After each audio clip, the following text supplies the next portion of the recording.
K സുധാകരന് വീണ്ടും സാധ്യത തെളിയുന്നു. സുധാകരനെ മത്സരിപ്പിക്കണമെന്ന നിലപാടിൽ രമേശ് ചെന്നിത്തല. ചെന്നിത്തല സുധാകരനുമായി ഇന്ന് രാവിലെയും സംസാരിച്ചു. കടുത്ത നിലപാടുകളിലേക്ക് പോകരുതെന്നും മാധ്യമങ്ങളെ കാണരുതെന്നും സുധാകരൻ നിർദ്ദേശം നൽകി. നിയമസഭയിലേക്ക് മത്സരിക്കണമെന്ന ആവശ്യത്തിൽ പിന്നോട്ടില്ലെന്ന നിലപാടിലാണ് സുധാകരൻ. എന്നാൽ സുധാകരൻ വേണ്ടെന്ന നിലപാടിൽ ഉറച്ചു നിൽക്കുകയാണ് വി.ഡി. സതീശൻ.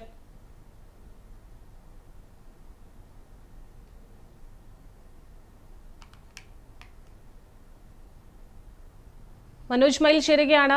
മനോജ്, സുധാകരൻ തന്നെ മത്സരരംഗത്തേക്ക് എത്തുമെന്ന് തന്നെയാണോ പ്രതീക്ഷിക്കേണ്ടത്? പ്രതിഭ, കണ്ണൂരിൽ കെ സുധാകരനെ തള്ളാൻ കഴിയാത്ത സാഹചര്യത്തിലേക്ക് കോൺഗ്രസ് നേതൃത്വം എത്തുന്നു എന്ന ഏറ്റവും സുപ്രധാനമായ ഒരു വിവരമാണ് നമുക്ക് ലഭിക്കുന്നത്. അതിൽ ഏറ്റവും നിർണായകമാകുന്നത് മുതിർന്ന നേതാവായ രമേശ് ചെന്നിത്തലയുടെ ഇടപെടലാണ്. രമേശ് ചെന്നിത്തല കെ സുധാകരന് അനുകൂലമായ ഒരു നിലപാട് സ്വീകരിക്കുന്നു എന്ന വിവരമാണ് നമുക്ക് ലഭിക്കുന്നത്. അതായത് കണ്ണൂരിൽ കെ സുധാകരനെ മത്സരിപ്പിക്കണം എന്ന നിലപാടിലേക്ക് രമേശ് ചെന്നിത്തല എത്തിയിരിക്കുന്നു. അദ്ദേഹം അത് കോൺഗ്രസ് നേതൃത്വത്തെ അറിയിച്ചിരിക്കുന്നു എന്ന ഏറ്റവും പ്രധാനപ്പെട്ട ഒരു വിവരം നമുക്ക് ലഭിക്കുന്നു. ഇന്ന് രാവിലെയും രമേശ് ചെന്നിത്തല കെ സുധാകരനുമായി സംസാരിച്ചു. കടുത്ത നിലപാടുകളിലേക്ക് പോകരുത്, മാധ്യമങ്ങളുമായി സംസാരിച്ച് പ്രശ്നം വഷളാക്കരുത് തുടങ്ങിയ കാര്യങ്ങളൊക്കെയാണ് രമേശ് ചെന്നിത്തല ഇന്ന് രാവിലെ കെ സുധാകരനോട് പറഞ്ഞത്. അനുകൂലമായ ഒരു രാഷ്ട്രീയ സാഹചര്യം രൂപപ്പെട്ട് വരികയാണ് കേരളത്തിൽ കോൺഗ്രസിന്. എന്തായാലും താങ്കളുടെ മത്സരം അത് പരിഗണിക്കപ്പെടുന്ന ഒരു വിഷയമായി മാറുന്നു എന്ന ഒരു സൂചന കൂടി രമേശ് ചെന്നിത്തല കെ സുധാകരന് നൽകിയിട്ടുണ്ട്. ഒരു തരത്തിലും താങ്കളെ തഴയില്ല എന്ന ഒരു കാര്യം തന്നെയാണ് രമേശ് ചെന്നിത്തല കെ സുധാകരനെ അറിയിച്ചിട്ടുള്ളത്. അപ്പോൾ സ്വാഭാവികമായും കണ്ണൂരിൽ കെ സുധാകരന് തന്നെ സാധ്യത തെളിയുന്നു. അല്ലെങ്കിൽ എം പിമാർ മത്സരിക്കേണ്ട എന്ന പൊതു തീരുമാനത്തിൽ നിന്നും കെ സുധാകരന് മാത്രമായി ഒരു ഇളവ് അനുവദിക്കാനുള്ള സാധ്യത ഇപ്പോൾ തെളിയുന്നു എന്നുള്ള വിവരമാണ് നമുക്ക് ലഭിക്കുന്നത്. എന്തായാലും മറ്റൊരു പ്രധാനപ്പെട്ട കാര്യം, വി.ഡി. സതീശൻ തന്നെ അപമാനിച്ചു എന്ന ഒരു വൈകാരികമായ ഒരു കാര്യം കൂടി കോൺഗ്രസ് നേതാക്കളെ കെ സുധാകരൻ അറിയിച്ചിട്ടുണ്ട്. അത് കെ സുധാകരൻ ഇന്നലെ ഫേസ്ബുക്കിൽ ഒരു കുറിപ്പിട്ടിരുന്നു. വളരെ വൈകാരികമായ കുറിപ്പ്.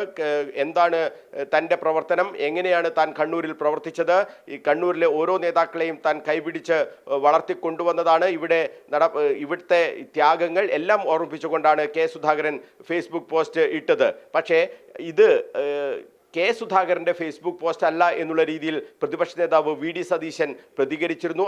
അദ്ദേഹവുമായി സംസാരിച്ചു.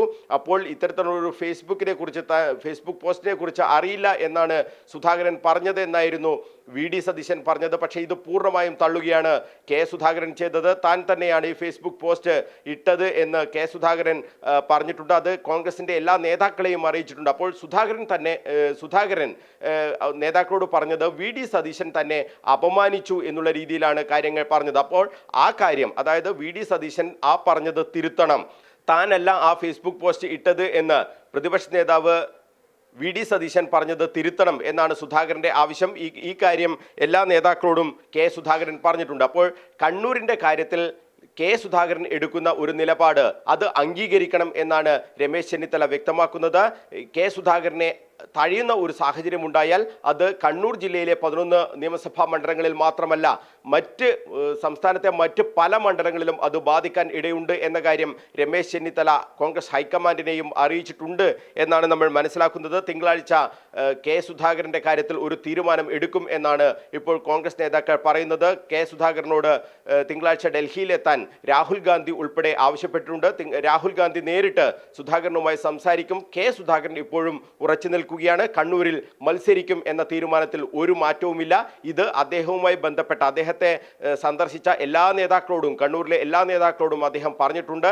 മത്സരിക്കും എന്ന ഒറ്റ തീരുമാനത്തിലാണ് കെ സുധാകരൻ ഉള്ളത്. അതിൽ ഒരു മാറ്റവുമില്ല എന്ന് അദ്ദേഹം വ്യക്തമാക്കുന്നു. എന്തായാലും കെ സുധാകരനെ തഴഞ്ഞുകൊണ്ട് ഒരു സ്ഥാനാർത്ഥി പട്ടിക വന്നാൽ അത് വലിയ ഭൂകമ്പമാണ് ഉണ്ടാക്കുക എന്ന കാര്യത്തിൽ ഒരു സംശയവുമില്ല. എന്തായാലും ഈ കാര്യങ്ങളൊക്കെ തന്നെ സസൂക്ഷ്മം നിരീക്ഷിക്കുകയാണ് ഹൈക്കമാൻഡ്. കെ സുധാകരനെ സ്ഥാനാർത്ഥിയാക്കിയാൽ ഉണ്ടാകുന്ന കാര്യങ്ങൾ, ഇനി സ്ഥാനാർത്ഥിയാക്കിയിട്ടില്ലെങ്കിൽ ഉണ്ടാകുന്ന ഭവിഷ്യത്തുകൾ, ഇതെല്ലാം തന്നെ കോൺഗ്രസിൻ്റെ എല്ലാ നേതാക്കളുമായും അതോടൊപ്പം തന്നെ സർവേ നടത്തിയ കനകോലു ടീമുമായും ഒക്കെ കോൺഗ്രസ് ഹൈക്കമാൻഡ് ആശയവിനിമയം നടത്തുകയാണ്.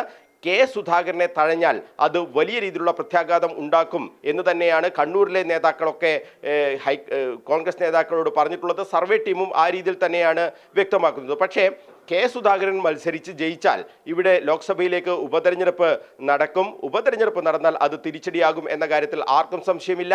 സർവേ ടീമും ആ രീതിയിൽ തന്നെയാണ് വ്യക്തമാക്കിയിട്ടുള്ളത്. ദേശീയ സാഹചര്യത്തിന്റെ അടിസ്ഥാനത്തിൽ ലോക്സഭയിലേക്ക് നടക്കുന്ന തെരഞ്ഞെടുപ്പ് പോലെയല്ല ഉപതെരഞ്ഞെടുപ്പ് നടന്നാൽ ഉണ്ടാവുക.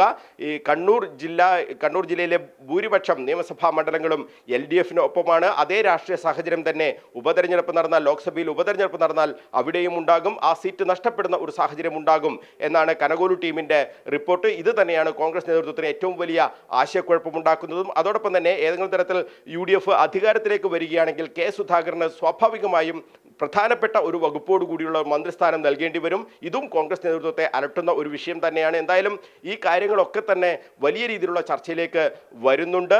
കെ സുധാകരനെ തഴഞ്ഞുകൊണ്ട് ഒരു സ്ഥാനാർത്ഥി പട്ടിക വന്നാൽ അത് സംസ്ഥാന രാഷ്ട്രീയത്തിൽ തന്നെ വലിയ ഭൂകമ്പമുണ്ടാകും എന്ന കാര്യം ഉറപ്പാണ്.